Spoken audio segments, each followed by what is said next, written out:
Buenos días, Leider Ramos por aquí.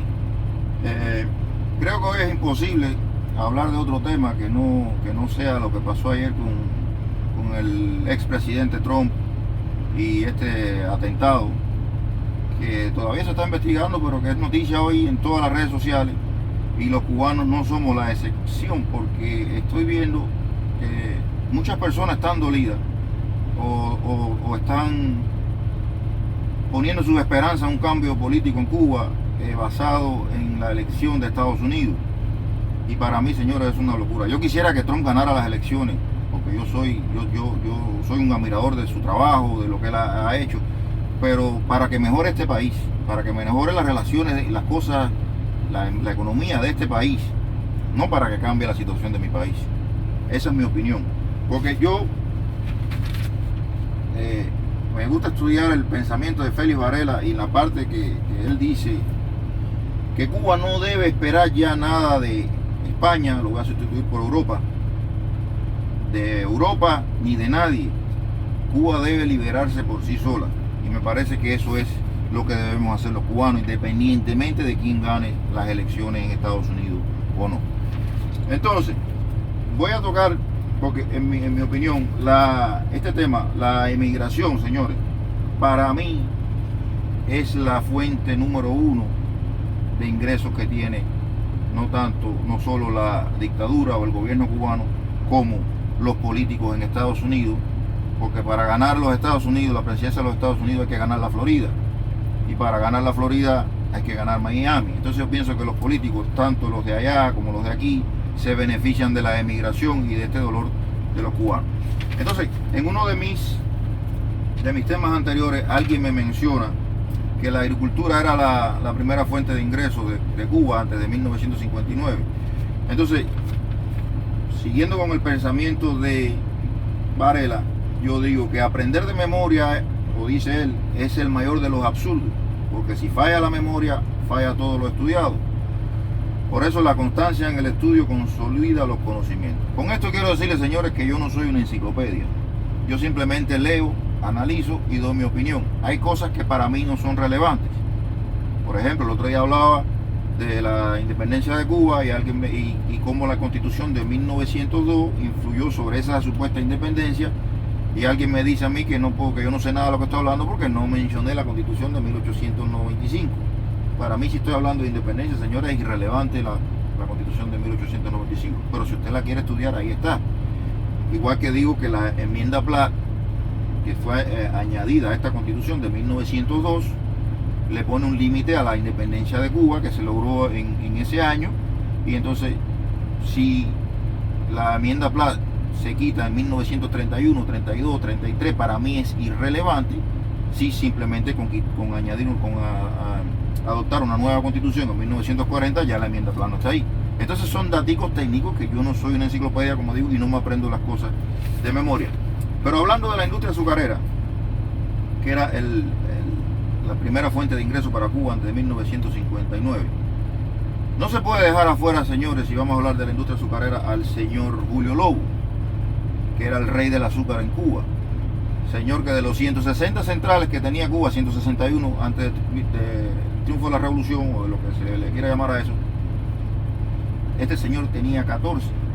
Y en sus 14 centrales o ingenios se producían 4 millones de toneladas de azúcar, de los 5 y pico 6 que se producían en la fecha. Entonces, si vamos a tomar los números o los precios, o el valor, el precio del azúcar hoy día en el mercado internacional, podemos decir que está sobre los $400 la tonelada de azúcar. Si usted valora la tonelada de azúcar a 2.000 libras, o si la valora a 2.170, la tonelada británica, podemos decir que estamos hablando de unos $400, de entre 400 y $400 la tonelada. Si usted produce 4 millones de toneladas de azúcar, que era lo que producían los centrales del señor Julio Lobo en 1958-59, estamos hablando que usted produce $1.736.000. Ese es el valor de la producción. Ahí obviamente hay que quitarle el costo de producir el azúcar. La emigración cubana de 1990 aproximadamente, cuando se abre cuando se cae el campo socialista y Cuba empieza a depender del turismo y de los emigrados, se dan cuenta que es un negocio. En aquellos años, los 90, principios de los 90, aportaba a la economía nacional 3.000 millones de dólares al año. Yo pienso que hoy día aporta mucho más.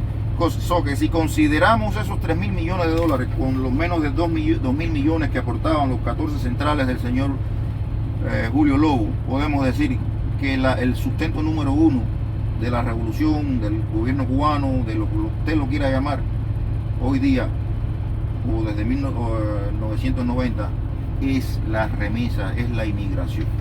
Entonces, con eso, voy a decir que para nadie, señores, es un secreto que Cuba necesita un cambio. No es un secreto, Cuba está pidiendo un cambio a grito. Ayer o antier estaba viendo al señor Díaz-Canel por allá por China, en lo que yo llamo pidiendo limosnas a los chinos. Y como decía Varela, Cuba no debe esperar ya nada de nadie, ni de España, ni de Europa, de nadie. Y en esto incluyo a China. ¿Por qué? Porque si nosotros ahora mismo queremos un cambio, a ver, ¿qué cambio podemos tener nosotros en Cuba? Vamos a suponer que mañana cambió todo, quitamos a Díaz-Canel, quitamos a Raúl Castro, quitamos a toda esa gente. ¿Ustedes creen que eso automáticamente va a solucionar los problemas? En mi opinión, no. En mi opinión, quien llegue detrás de ellos va a heredar un país en bancarrota, donde nadie, ni China, ni Europa, ni Rusia, ni usted cubano que vive en los Estados Unidos, le va a prestar un medio a nadie en Cuba para que ponga un negocio y pueda sacar la economía adelante. Entonces, el cubano necesita aprender a trabajar. Ayer decía, o esta mañana vi que Xi Jinping decía que China socialista, que el modelo de China socialista es la solución para los problemas de China. Quizás para China, porque yo no creo que China sea socialista o comunista, en este caso. Al igual que yo no creo que los cubanos se parezcan en nada a los chinos, en nada. Entonces, Cuba, para que haya un cambio, el cubano lo primero que tiene que hacer es aprender a trabajar, aprender a ganarse, como decía el presidente Putin, su comida, ganárselo todo con su propio esfuerzo. ¿Por qué?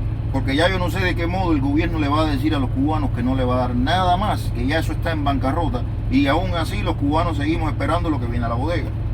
Señores, si el cubano no se quita las botas y se pone a trabajar la tierra, a hacer un negocito, lo que sea, y a exigir su libertad, y no sigue emigrando para mantener la dictadura, eso no va a cambiar nunca. ¿Por qué? Porque la emigración, como digo, es la fuente número uno de ingresos de la dictadura cubana, del gobierno cubano, de lo que sea que haya. Si no se para la emigración y el cubano no aprende a trabajar, de nada sirve que cambie el gobierno, que cambie que se vaya Raúl, que se vayan esa gente, porque nadie va a venir de afuera a resolver los problemas a los cubanos. Muchas gracias.